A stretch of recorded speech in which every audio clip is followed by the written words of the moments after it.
Hello guys, welcome back to my channel. आज मैं आपको चैप्टर नंबर 4 प्राइवेट कंपनी कराने जा रही हूँ। हमारा कॉर्पोरेट लॉ का सिलेबस चल रहा है, तो उसमें आज हम जो करने वाले हैं वो हम करने वाले हैं प्राइवेट कंपनी का चैप्टर। ठीक है। इससे पहले जो भी टाइप्स ऑफ कंपनीज का चैप्टर था, कंपनी का चैप्टर था, वो हम कर चुके हैं।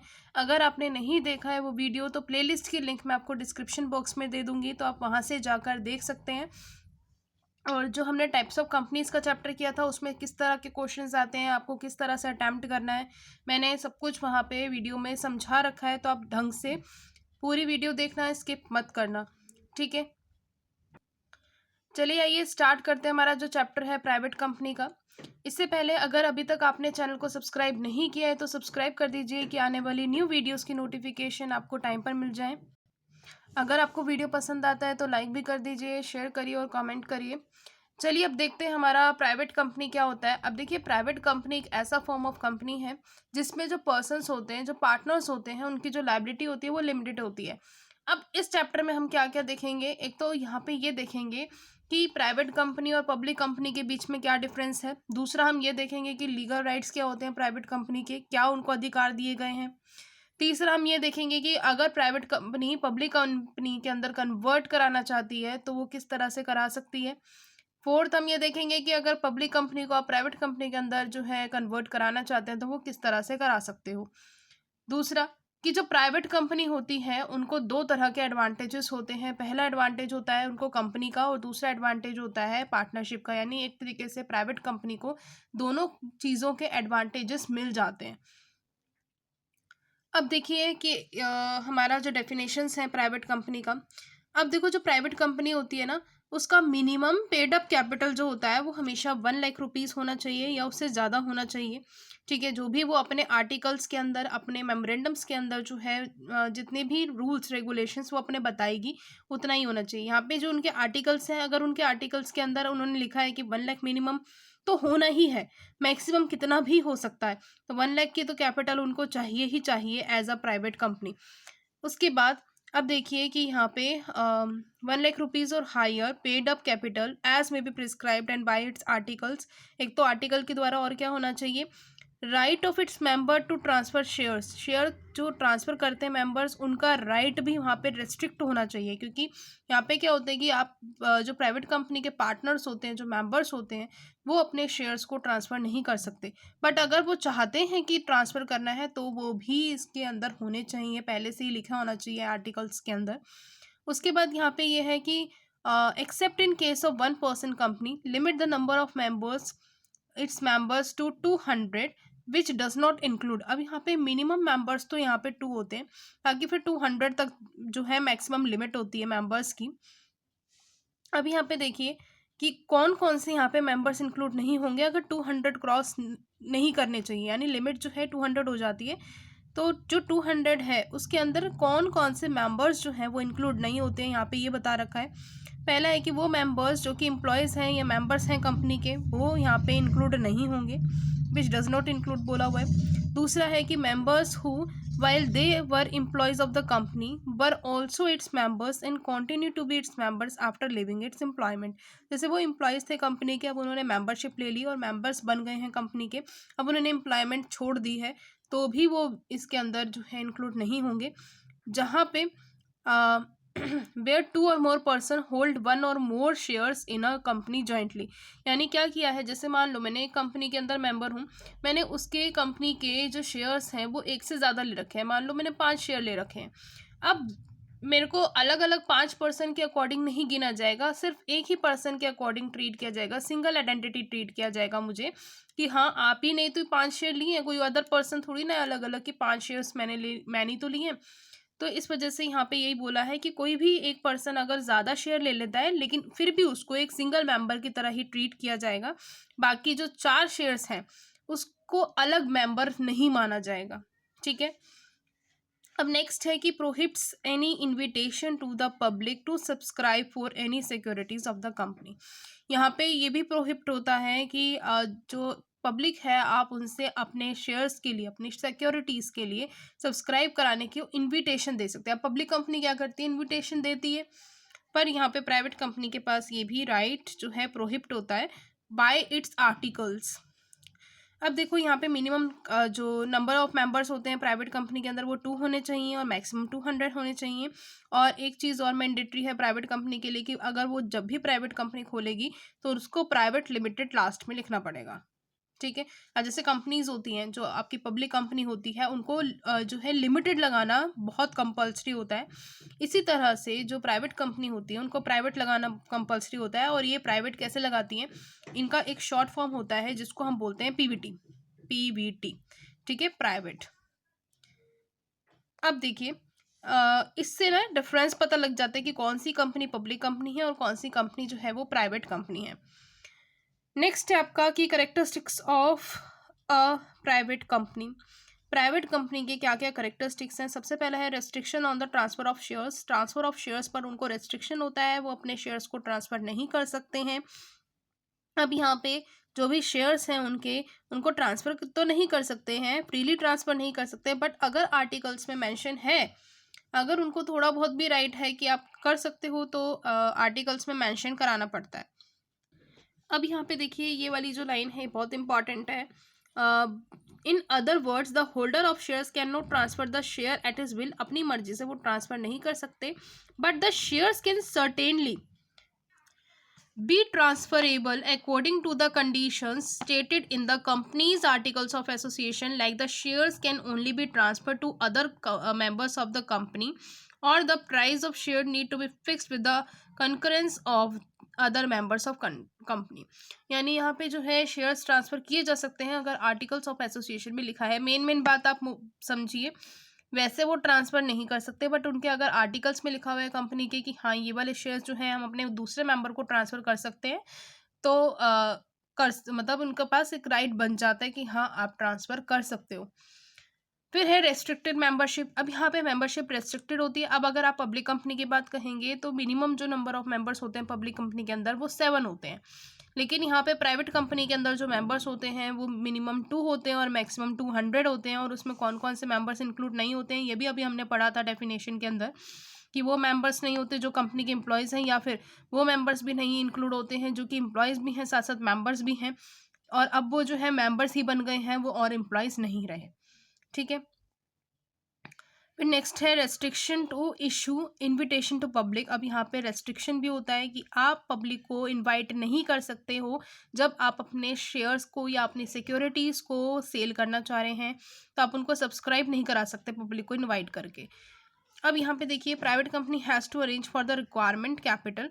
अगर उसको रिक्वायरमेंट पड़ेगी कैपिटल की तो वो अपनी खुद की लगाएगी, वो पब्लिक से सब्सक्राइब नहीं कराएगी। ठीक है। अब यहाँ पे ये भी होता है कि जैसे पब्लिक कंपनी जो है वो इशू करती है प्रोस्पेक्टस वगैरह इशू करती है, तो यहाँ पे ये लोग प्रोस्पेक्टस भी इशू नहीं करते हैं। Writing private limited. अब देखिए यहाँ पे मैंडेटरी है प्राइवेट लिमिटेड लिखना प्राइवेट कंपनी के अंदर, और यहाँ पे प्राइवेट कैसे लिखा जाता है पीवीटी मैंने आपको बता दिया था। ठीक है। अब यहाँ पे नेक्स्ट देखो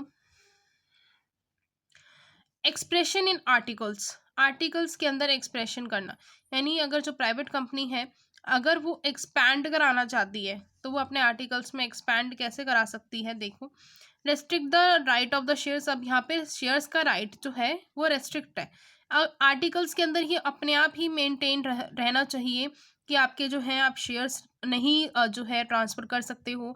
दूसरा कि लिमिटेड जो है 200 ही होने चाहिए, उससे ज़्यादा नहीं होने चाहिए। और ये दो वही केस हैं सेम टू सेम जो भी हमने डिस्कस किए थे। फिर वही वाली बात है कि जो पब्लिक है आप उसको सब्सक्राइब नहीं कर बोल सकते हो कि आप आके सब्सक्राइब करो, उनको इनवाइट नहीं कर सकते हो। तो यही चीज़ आपके आर्टिकल्स में भी लिखी होनी चाहिए। अब एक्सपेंड कराने की बात अगर ये बात है तो आप अगर एक्सपेंड कराना चाहते हो तो आर्टिकल्स में कुछ पॉइंट्स आप एक्सपेंड करा सकते हो, बट लिमिट आप एक्सपेंड नहीं करा सकते हैं। ठीक है। आप शेयर्स का ट्रांसफ़र बोल सकते हैं कि हाँ हम ट्रांसफ़र कर सकते हैं, बट मेंबर्स ऑफ कंपनी को ही कर सकते हैं, तो ये आप आर्टिकल में लिखवा सकते हो, बट मेनली ये चीज़ें आर्टिकल में होनी चाहिए। ठीक है।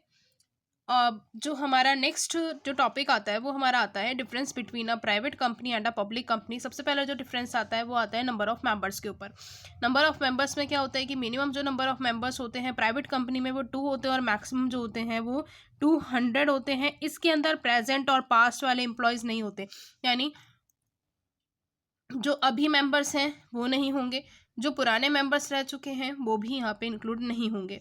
अगर हम पब्लिक कंपनी की बात कहें तो पब्लिक कंपनी में मिनिमम नंबर ऑफ मेंबर्स जो है वो 7 होते हैं और मैक्सिमम कितने भी हो सकते हैं। अगर जितने पब्लिक जो है शेयर्स परचेज करती हैं ये उतने मेंबर्स वहाँ पर बन जाते हैं। ठीक है।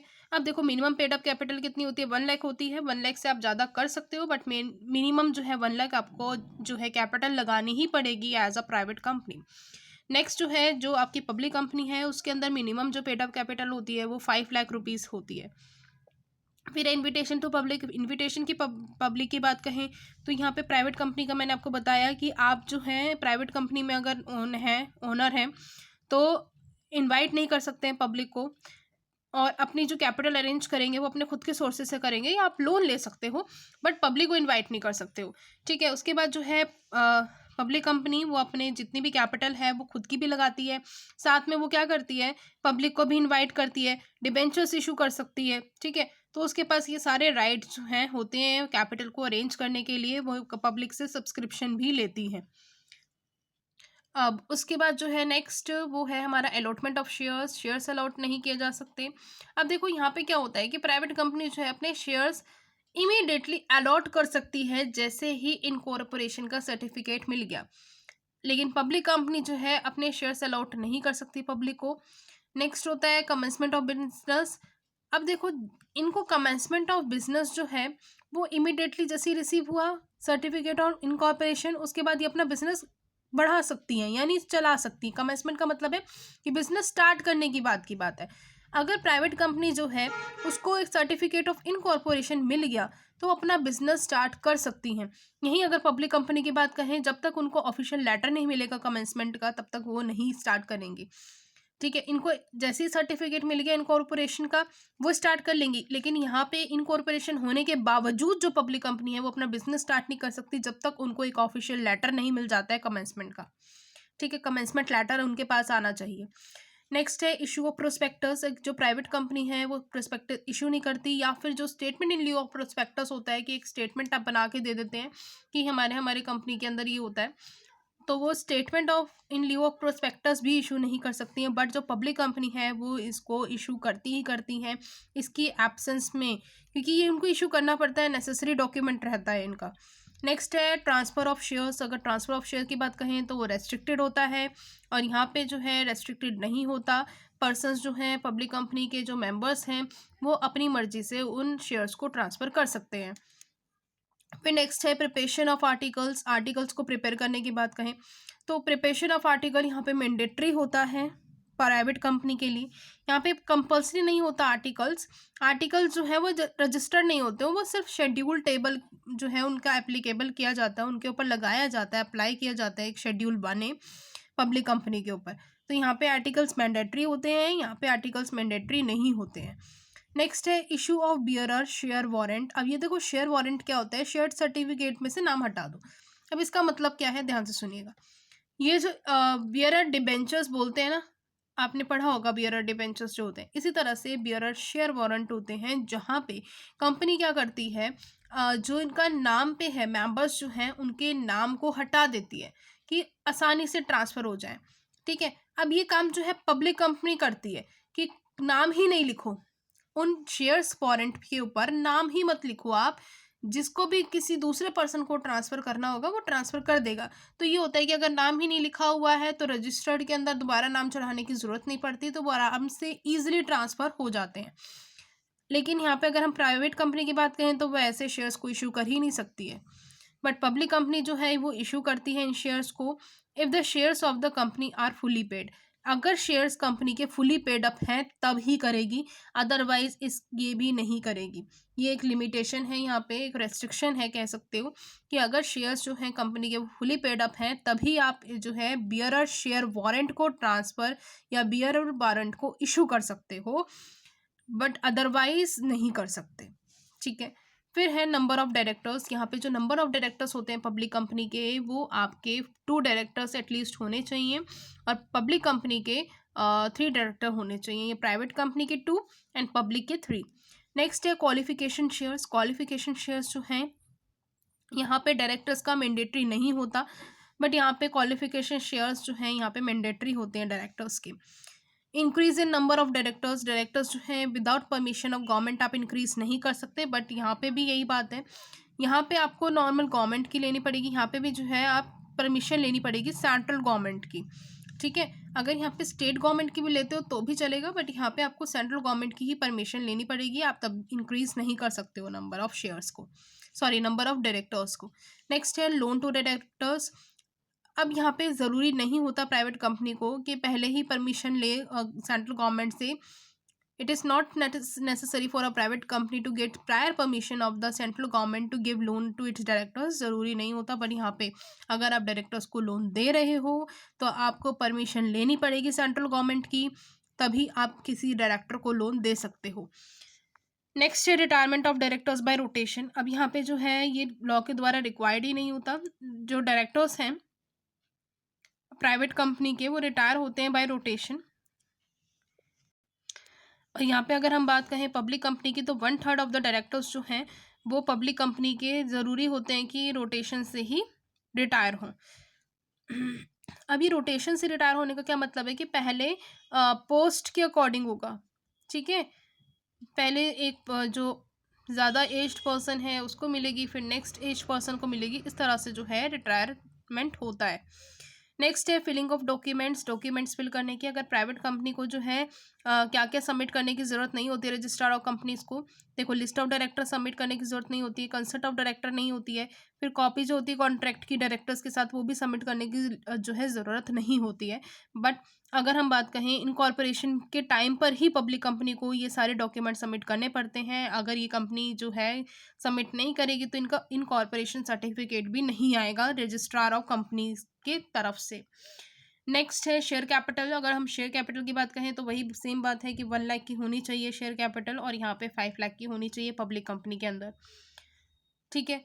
अब अब जितना भी हमने पढ़ा शेयर कैपिटल तो सेम ही रही, जितना भी हमने पढ़ा वो सब कुछ आप ये समझो कि अगर आपने वो डेफिनेशन समझ ली जो सबसे पहले हमने स्टार्टिंग में डेफिनेशन करी थी इंट्रोडक्शन के टाइम पर, तो वही डेफिनेशन आपके करेक्टरिस्टिक्स के अंदर, आपके प्राइवेट और पब्लिक कंपनी के डिफरेंस के अंदर ही समझो रिपीट हो रही है, ठीक है। अब जो हमारा नेक्स्ट टॉपिक आ रहा है privileges and exemptions of private company, ये जो टॉपिक है ये हम हमारी नेक्स्ट वीडियो में करेंगे।